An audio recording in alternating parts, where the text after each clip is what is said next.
Hey Megan, welcome to the How to Be a Redhead show. We're so excited to have you Thank you so on. much for having me. I'm really excited to be here. Yeah, so let's get right into it. So, redheads are super interested in genetics. It's a topic that we cover across social and on our website all the time.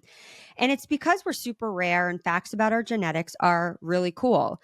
But before we get into that, can you share your journey and how you became interested in reproductive genetics and counseling? What medical program did you start at in the beginning of your career? And how did that program lead you to where you are now in genetic counseling? Yeah, so I always knew since I was little that I wanted to work with people, help people. But I was also really interested in why we are the way that we are. Hmm. And so I started in undergrad, not sure what I wanted to do. Was looking at things like psychology, cognitive science, but that was all really theoretical. It didn't actually provide a lot of answers about us. Mm. And so I was taking a first year biology course and just learned about genetics. And that was much more scientific and much more concrete. And I liked that a lot. It's really the basis of why we are the way we are for lots of different things. Right. Um, so I just went home and Googled careers in genetics and actually came across genetic counseling. Gotta Um, love Google. Gotta love Google.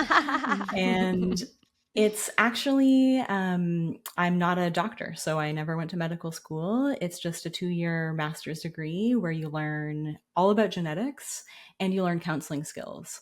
So it Mm. really brought together my desire to work with people and help people, but at the same time, get that science education, understand why we are the way that we are, and really kind of bridge those two things that I wanted to do. And it's been a really rewarding career for me. Oh, Yeah. that's And for great. our listeners that may not know, what is the definition of genetic counseling? So, we help people understand all of the complexities of genetic information.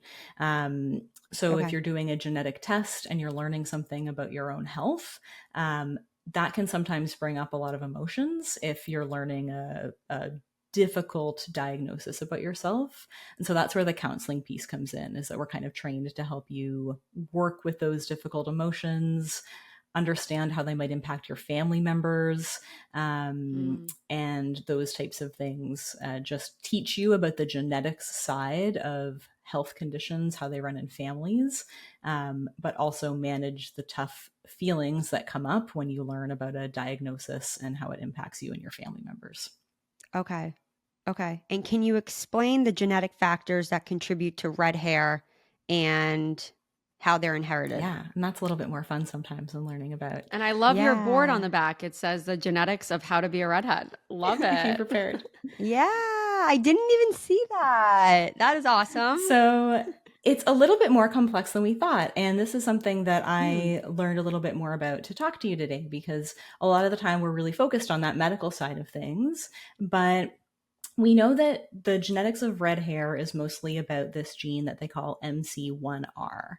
Um, and so, kind of bringing us back to like high school biology, most of the time we all have the same genes, and our genetic code is this series of letters that make us who we are. But what makes us unique is changes in that genetic code. You can kind of think of it like typos or just variations in how that code is spelled. And so Mm. we all have two copies of this MC1R gene that makes pigment in our body. Um, and we have kind of different variations of levels of brown pigment and red pigment in our body. Um, and usually, this MC1R gene makes brown pigment for most people. But if you have changes in the gene that change how it works, it makes red pigment instead. Mm. Um, Mm. and so we have two copies of this gene. And usually, if you're going to have red hair, you would need a genetic change in both of your copies of that gene. And you would have more red pigment, and that would allow you to have red hair. Um, and we usually call that recessive inheritance when you have two Mm-hmm. copies of a gene that have a genetic change in both copies. But Mm. what I learned and was a little bit surprised in kind of researching this is that there's probably at least 8 genes that contribute to having red hair. It's not as Oh, wow. straightforward as just this Oh, one no MC1R gene. way. And so there's a lot more factors than we thought about whether or not you have red hair. And while most people with red hair will have genetic changes in both copies of this MC1R gene, a lot of the time, if you have two changes in that gene, you're not actually a redhead, you're usually blonde. So there are probably other genetic factors that are contributing and kind of compound with one another. And so it's actually a lot more complicated than we used to think it is. Wow, I know Wow. the redhead gene is so complicated. It Can you is. speak on the fact of like we are going extinct with genetics? You know how they say like it's so rare, like eventually we're going to be extinct.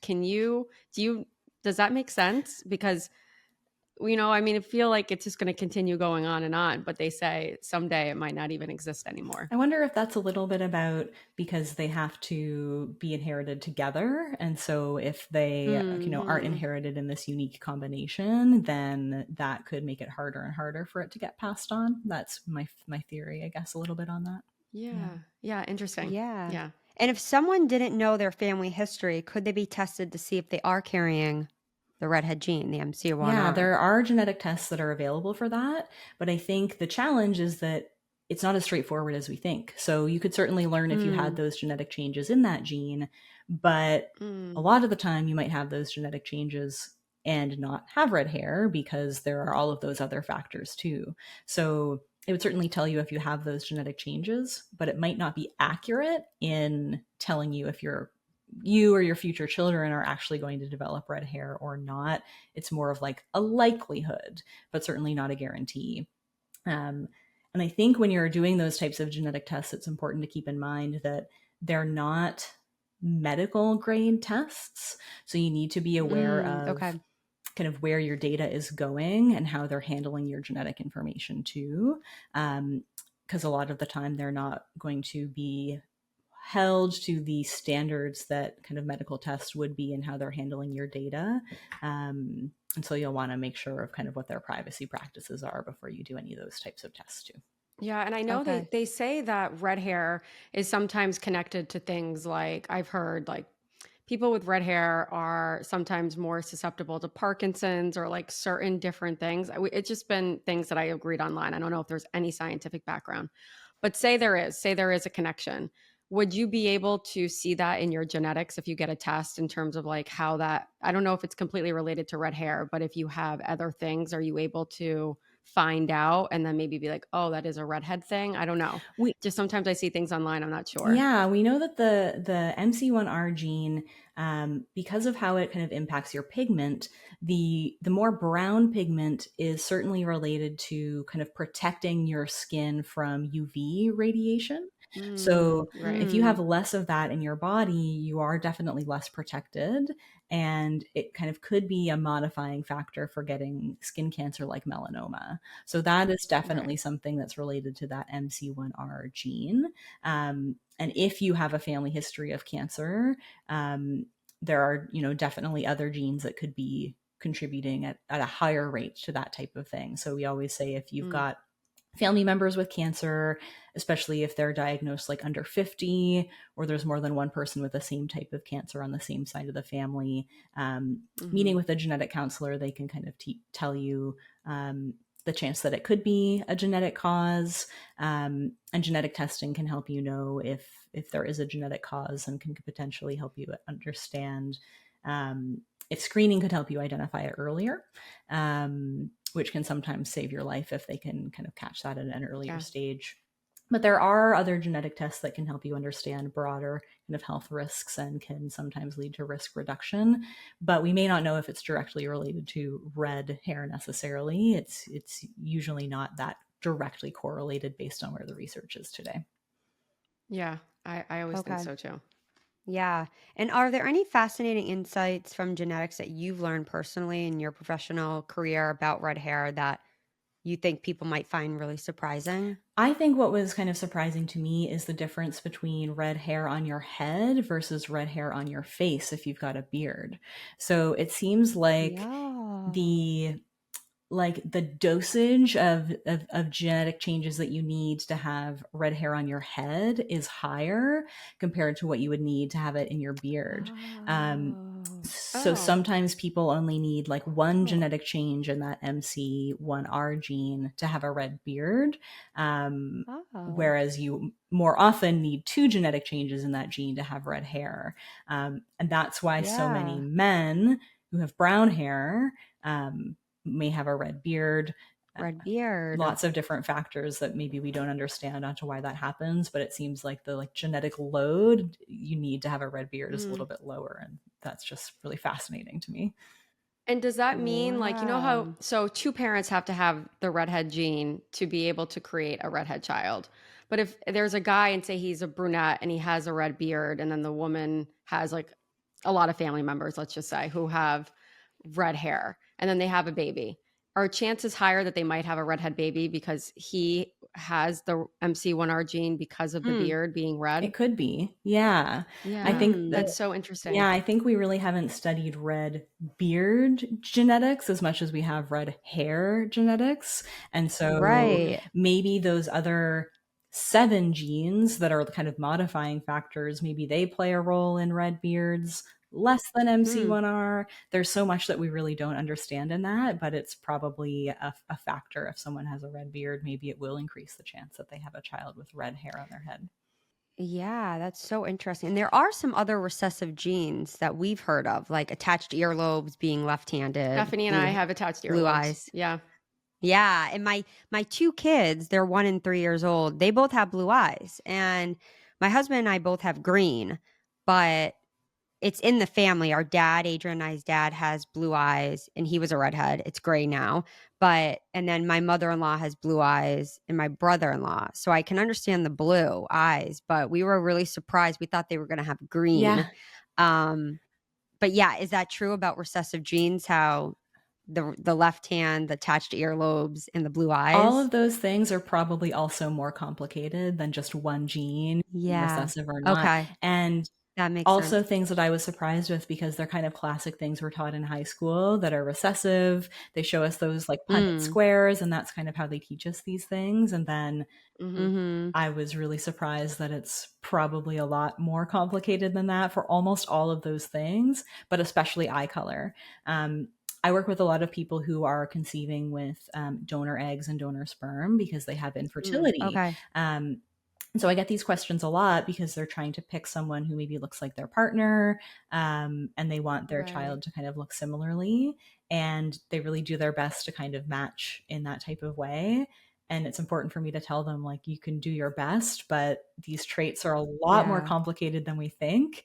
And it ends up being Mhm. sometimes a surprise because we really can't predict those types of things as best as we thought we could.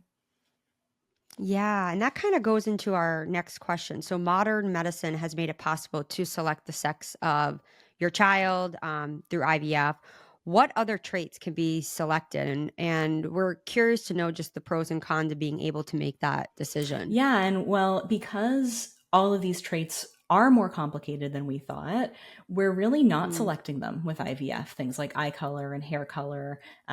Mhm. We don't understand the genetics of them well enough to be able to select through them for Oh, IVF. So, okay.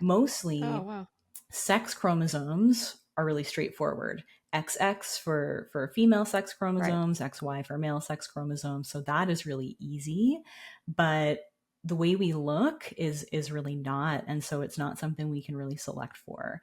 So really what we're doing with IVF is things like genetic diseases or conditions. Mm. So if there is something running in the family and we know of the genetic cause, we can kind of build a test specific for that family and then learn which embryos are expected to have that condition, which embryos are expected not to, and then the family can prioritize the embryos without the condition for transfer. Um, so Okay. the Wow. benefits of that, could be that the family is not passing on the condition that has, affected them in a really significant way. Um, and I think the benefits of that are a little bit more obvious than maybe what some of the downsides might be, and that's mostly that it's very expensive and so is only going to be Mm. available to people with the Mm. financial privileges to be able to afford that. um, and in the long term, I think that's going to mean that um, only people who are maybe less financially privileged are going to have these types of conditions. maybe not as much money goes into Mm. caring for people with these disabilities or treatments for these conditions. Mm. And maybe that gap kind of widens, and kind of people are not getting as much care to live with these conditions and disabilities. Oh, wow. And it could create Oh, a okay. wider problem. But in terms of like designer babies and selecting all of these kind of traits in terms of how babies look, we're not really there yet. That's not necessarily a bad Yeah. thing. Yeah. Right, right. Creating like what you think is the perfect could be I could be can crazy. Yeah. Yeah, I read an article recently that talked about the BRCA gene ran in a family, and then they chose to do IVF to eliminate the BRCA gene because they didn't want their child to inherit it. Because the article was saying that there were like 6 or 7 Yeah. relatives who in their immediate family who had breast Mm-hmm. cancer. So I can see, That's really crazy that that comes down to yeah, genetics. Yeah. That's really insane to me. So now, can you speak on the fact like is it 100% like it'll the baby being born who had the that's BRCA gene removed will not get breast cancer? Not necessarily, and that's a great question. Is that Okay. yeah. the BRCA gene will really significantly increase your risk of getting breast cancer and some other cancers too, ovarian cancer for people with ovaries, Mm. sometimes Okay. prostate cancer, pancreatic cancer, but there are lots of other genes that contribute to our risk of cancer, and other things too, like we just talked about, sun exposure for skin cancer, smoking for Mm. cancers, alcohol Yeah. exposure. So that's another thing that we really need to keep in mind, is that it is not going to completely eliminate that person's risk of getting cancer. It's going to eliminate that one genetic factor, which is definitely going to be that person's biggest factor, but Mm, Right. not completely guarantee that they'll never get cancer. okay. Wow. Yeah. Wow. Wow. But they for Science. sure will Yeah. not get breast cancer though. No, not If the with necessarily. Yeah. Not wow. necessarily. Yeah. Wow. Yeah. Wow. That's that's crazy. That's crazy. Wow. I wanted to ask too. So you have shared on your Instagram some patient reviews, which I think who doesn't look at reviews Mm, nowadays, right? I know. I What know. has been one of your most memorable experiences you have had working with mm, your patients? yeah. It's really hard to pick one. I'm gonna maybe share two. Um, I work with a lot of people who have done genetic testing on their embryos, but less to select for diseases and more to just help them understand if their embryos can lead to a baby. Um, Mm. there are lots of there are Okay. lots of So sorry to Yeah. interrupt. So they've tried to conceive naturally, and then they maybe have gone months and months, years of not successfully doing that. So they're resorting to IVF, and they're finding out, testing if they are fertile. Yeah, exactly. Okay. Okay. They have infertility, and Okay. when we try to get pregnant, we're passing on our genetic information in our chromosomes. And Mm-hmm. that's a really inefficient process. We often pass on too much genetic material or not Mm. enough, um, just because our bodies are really inefficient at making babies. And if we pass on too much or not enough genetic material, even when we're doing IVF, an embryo won't be able to create a baby. And so Okay. when you do IVF, you're creating multiple embryos. And so we can do genetic testing to see which embryos have the right amount of genetic material and which embryos have the wrong amount. And the ones that Mm. have the wrong amount, we know won't be able to lead to babies. So we can kind of make the process more Okay. efficient through that genetic testing. Okay. Understand. Okay. But that genetic testing isn't perfect. And so what Yeah. I do is I meet with people so they can understand those results and some of the results that are maybe a bit more gray. Okay. Mm. And people often meet with me when they're at the very end of their journey, when they think they don't have any embryos left. Oh. And the cases that really stick with me are when people are in that position and I review their genetic tests with them, and I can say, you know what, that embryo actually does have a chance. Even Mm. though, maybe their doctor didn't think it did. That's my area of expertise, is these genetic results and knowing which ones have a chance and which ones don't. And so there's just this one case where, this patient really wanted a baby. They didn't think they had any more options. And I said, I think this one could be an option. And she's got a healthy baby in Wow. her arms now after meeting with me from Oh, that. Oh, that's so wonderful. That is so oh, wonderful. that What a is so nice, nice. yeah. That's so That's nice. very touching when like that happens. And I'm sure to see her baby now. Yeah, it's incredible. And it's really kind of highlights the nuances with some of this genetic testing and all Mm-hmm. genetic tests, that they're not as straightforward as people think. And that is exactly why genetic counselors exist, is that genetics is changing every day. And doctors are trained in genetics, but they're trained in so many other things too. And Mm-hmm. we, as genetic counselors, are always keeping up on all of the changes that happen in genetics, so that this is our one specific area of expertise. And so I think that's where we can really benefit in helping people understand exactly what their results mean, and then Mm-hmm. helping them decide how they want to move forward, because it should be your choice how you use your genetic information. We usually try to be as unbiased as we can, so that we teach you what you need to know.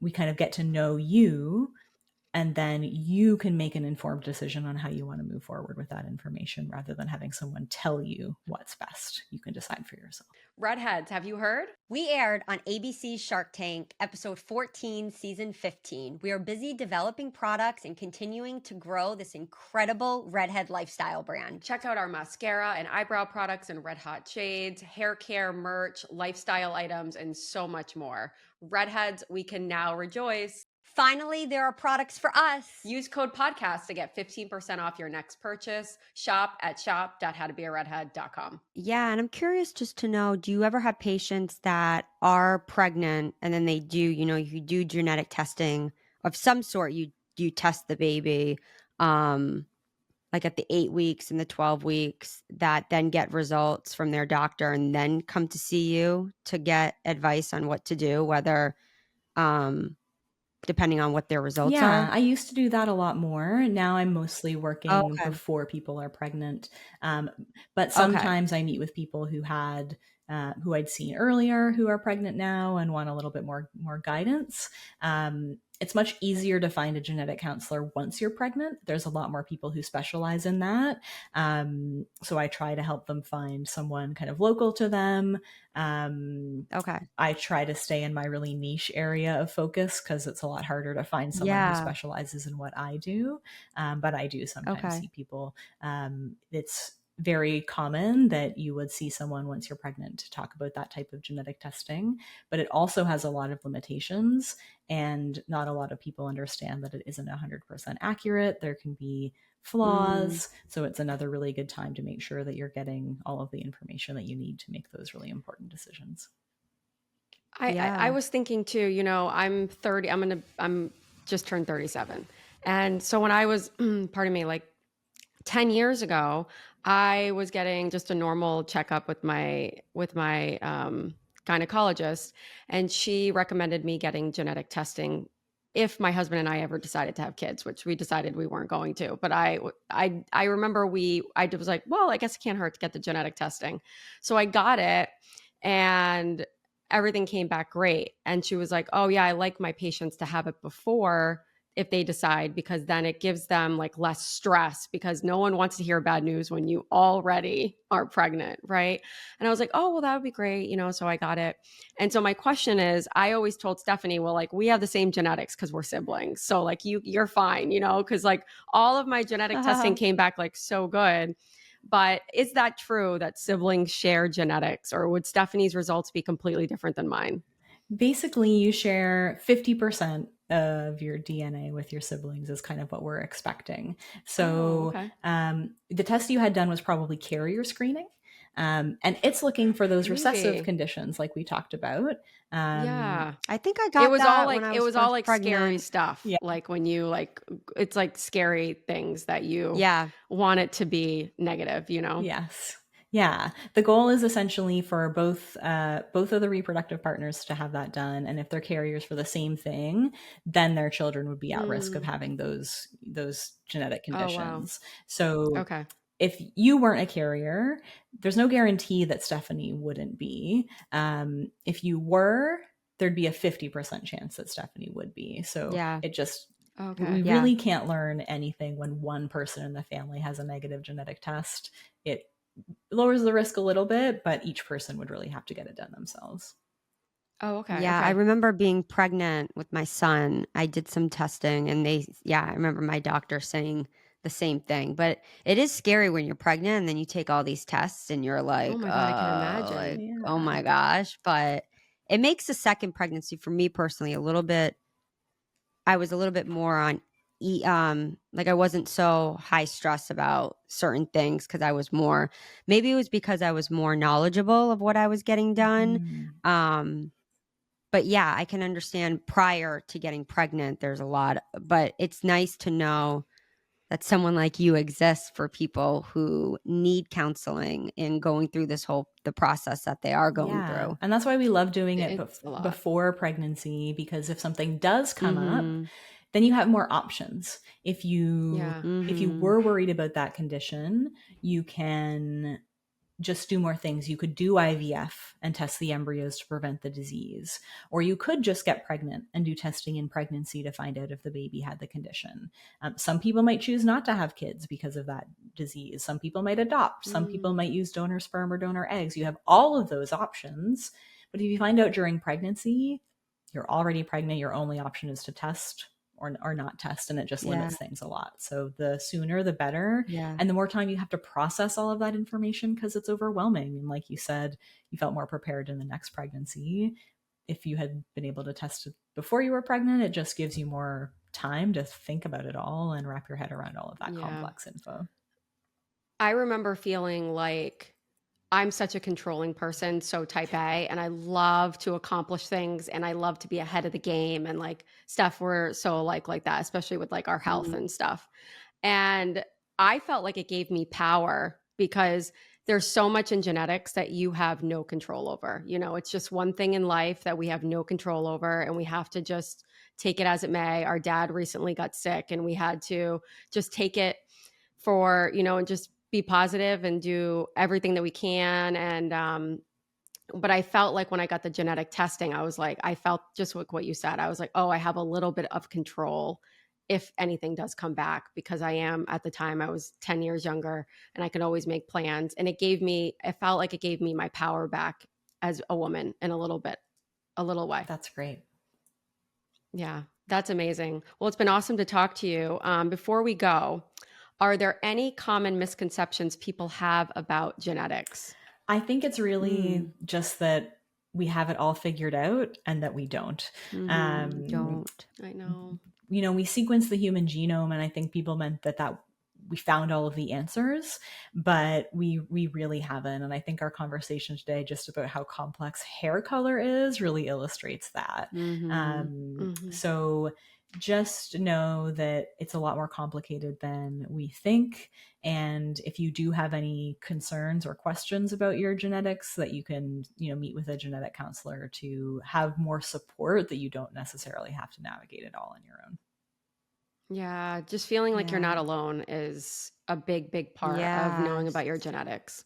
And you have support along the way, Megan, along the journey. So, well, thank you so much for everything you're doing. And we love following you on social. So, your videos are really informative. And we love as Adrian said, the reviews from your patients are just awesome to read and to see. So, thank you so much for your Thank you. This time. isn't so much fun.